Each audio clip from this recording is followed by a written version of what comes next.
No, I absolutely agree. I guess to move into a little bit more of the kind of political perspective, we're entering 2024, and I like each of my guests, especially ones that come from a political background that can objectively look at the situation we're entering and how over probably the next year we're going to see all this ramp up to 10. How do you see the 2024 election going, and what do you think are some of the changes we're going to see in the next 6 months to whether it's the candidates themselves and how they're acting on the road, how the media might be handling some of these candidates, and overall, I guess the political atmosphere that we're going to have in the U.S. Yeah, that's a great question. 2024 is it's exciting, but then at the same time, for me, it's kind of sobering. The reason why is because when you look at the polls for the Republican primary, at least right now at the time that we're standing in before the first debate, it's a clear landslide for Trump. And I don't like to look at just general polls. I look at the battleground states in terms of the primaries. You look at Iowa, you look at New Hampshire, you look at Georgia even. These places are overwhelmingly voting for Donald Trump.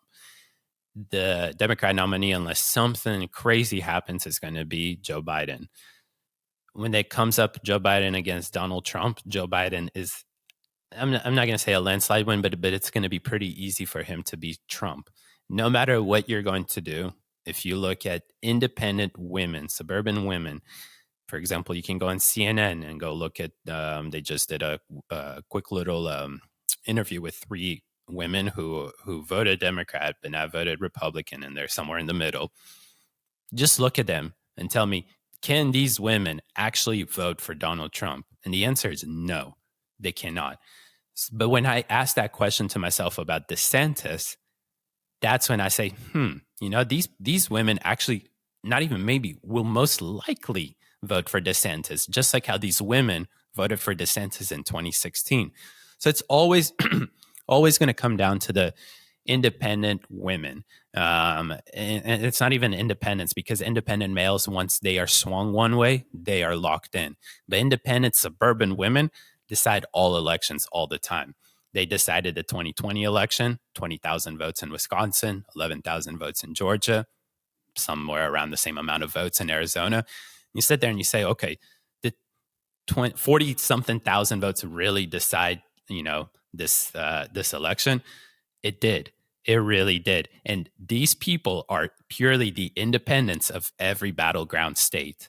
So when I look at things, I'm like, okay, Trump, he may be a little bit more socially liberal when it comes down to all these social issues, but his character and how the media has already portrayed him and how he speaks and everything like that to the independent individual, it's not attractive.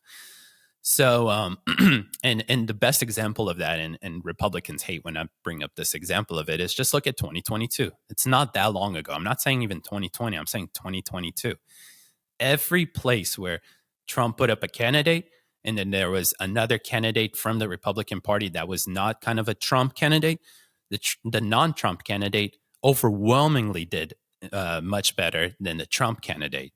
And I always like to bring this example of like Georgia. Governor Kemp won his election 6-7 points, whereas Senator or the what was his name, Herschel Walker, who was running for the Senate, lost by a few points, and then he ended up losing in the runoff by a lot of points, right?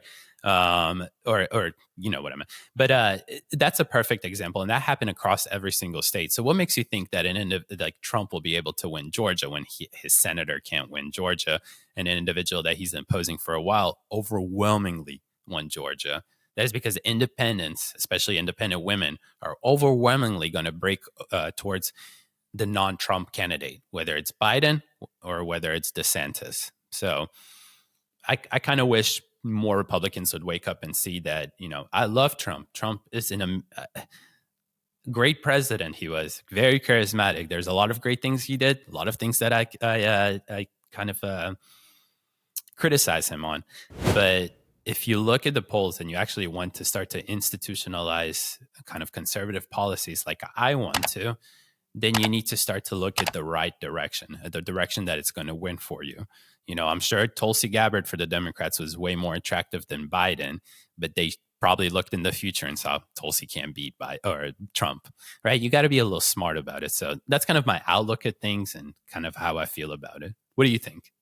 Well, do you think there's a situation where, because the last election was the most voter turnout we've ever seen. I mean, it was 81 million versus 73 million, I think was the final toll or somewhere around there. Do you see a situation similar to 2016 where maybe they don't come out to vote for Trump, but they don't come out to vote for Biden either? Because that's part of what in my head, is I'm seeing there's just such a, I mean, we talked about demoralization a lot in this episode. There's just such a demoralization with the current administration.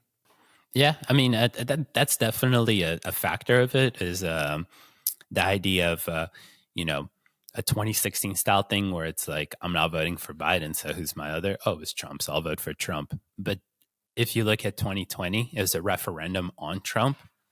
So unless there's a referendum on Joe Biden, which is kind of hard to see in the current political environment that we're in right now, I don't see a referendum among, the population on Biden. Don't get me wrong. What is Biden doing? There's a lot of negative things about it, but he's not losing his Democrat base. His Democrat base is solid. So there's no referendum on him. Flashback to 2020, Republicans quite literally had a referendum on Trump. People always like to get into that sense of, it wasn't the most fair and whatever election. That is just a bullshit excuse, in my opinion. There was a lot of phony things that happened, like states changing their election laws without going through the state legislature and then signing it through the governor. But that does not lead to you losing a state by 20,000 votes. You lost Georgia because independents did not want you to be in the White House anymore, because they were done with your rhetoric. They were done with how you were, governing this country. And to convince these independents again that you're going to do better over the individual that they just literally put in place over you is so hard to imagine, unless there is some huge referendum on Joe Biden.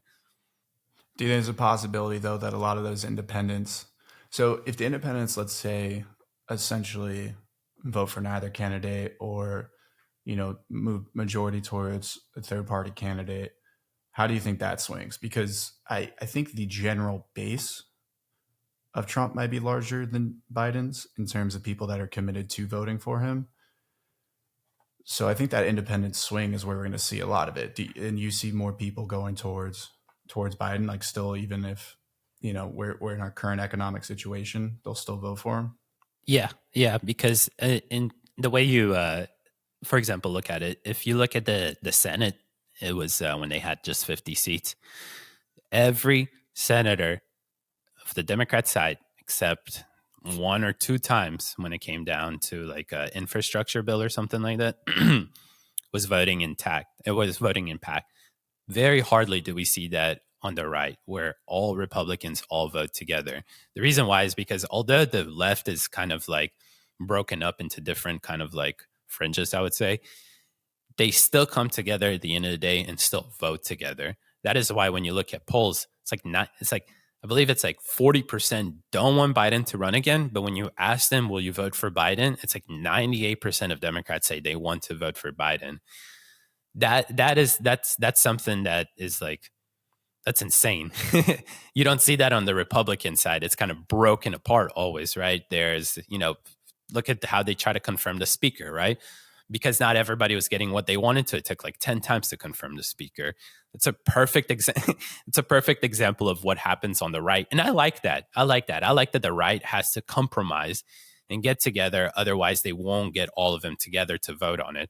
Whereas the left, they'll just, if we don't pass this, we're going to lose the vote to the Republicans. Oh, screw it. Even if it's against, everything I believe in, like letting males compete in women's sports, then screw it. I'll just vote with you guys because we are Democrats, whatever it is. So I don't see it like, even if the economy where it is today, it was 2024 right now, and you were going to go vote and everything like that, it's hard to say, but Democrats will still vote for Biden. Independents, if it's against Trump, unless Trump just somehow brings 2016 style back and he can kind of make independents forget all his like 2020 characters and rhetoric and stuff like that, then he might be able to swing them. But personally, it's not a risk I want to take. If Trump is my Republican nominee, then to me, it's way more risky than having DeSantis as my Republican nominee, as an individual that wants to see a Republican as president, of course. I absolutely agree with that. I talked about this a little earlier, but I think that's why the MSM has gone so hard at DeSantis recently. If you've noticed, Trump's not really getting talked about. DeSantis is the one that's getting all the limelight for a lot of the wrong reasons, but he's getting the main focus of all their reporting. That's for sure. Yeah, and the reason why is because they understand that he is the real candidate. This is the person who's our trouble. And they couldn't be celebrating more right now when they see DeSantis just going down in the polls. Like, they're so happy. They're like, please keep prompting Trump. In 2022, people forgot this, but Democrats, in the primaries, Democrats can vote for Republicans, right? So in the primaries in 2022, the reason so many Trump candidates won was because Democrats came over, voted in a Republican primary for the Trump candidate, because they knew this Trump candidate has a much, much, much, much worse chance to beat. That was a terrible analogy. Has a terrible chance to beat the Democrat candidate than it would if it was like quote unquote establishment candidate, or what I just like to call a non-Trump candidate. Again, the way I'm talking, if I ran for office, you'd say, okay, he's not getting endorsed by Trump, but I can sit here and still say, oh, these things that Trump did is great. I like Trump for this. I like Trump for that, right? It's kind of where I wish candidates would understand. You don't have to be so loyal to Trump where, you're blowing smoke up his ass all the time. And sorry for that, but because then independents just don't want you. They're not going to vote for you if you're doing that. If you can be in the middle, say, yeah, what Trump did was good. Some things he did wasn't good. I can say some things that Joe Biden passes are actually good for this country. A lot of things are terrible. I mean, if candidates talk like that, like I think DeSantis is talking, then they would have a much better chance of actually winning these independents over. I see this, like DeSantis it isn't attacking Trump. He's attacking Biden. Sometimes, of course, like once a week or so, I see them attacking Trump. But Trump is attacking DeSantis nonstop. It's like, you forgot who's your real enemy or who you really disagree with. If you guys enjoyed this video, please subscribe for more topic videos like this weekly. And make sure to check out some of my other topic videos, such as war with China and the economic collapse of the US, linked right here.